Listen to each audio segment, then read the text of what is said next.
Hello, welcome back to my YouTube channel. So today's video is part 6 out of 10 in preparation for the LA Art Show in January of 2022. And this piece is titled Lost in Fiction.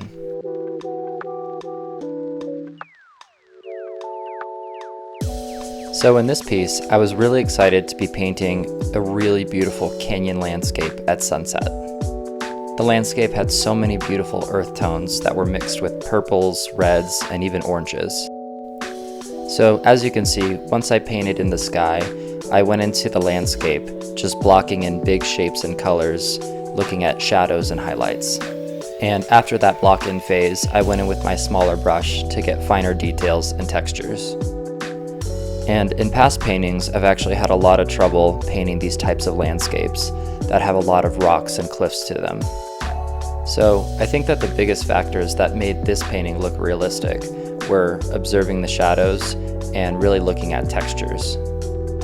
And one of the biggest things that I think about when I'm composing these reference images in Photoshop is the lighting. I'm always looking at the light source in the landscape image and seeing if it matches the figure.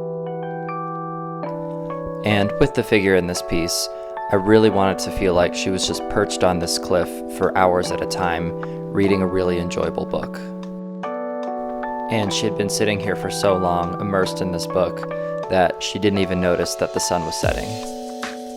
And I really started to think about my wife while I was creating this painting, because she's such an avid reader, and she often gets lost in the books that she's reading at the moment.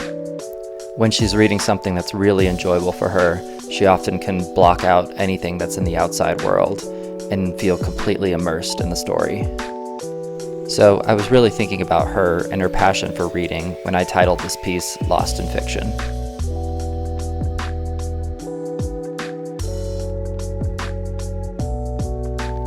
So once this piece was done, I was honestly really happy with how it turned out.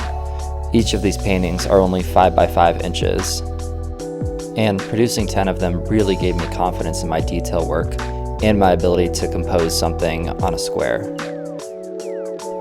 And honestly, when I finished all 10 paintings, I realized how valuable making such small pieces in such a quick timeline would be.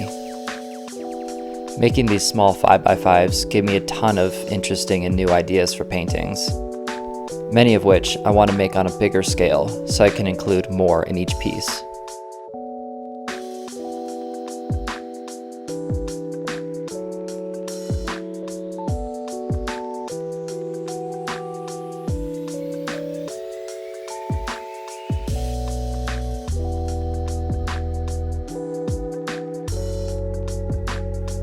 So yeah, that's about it for this one.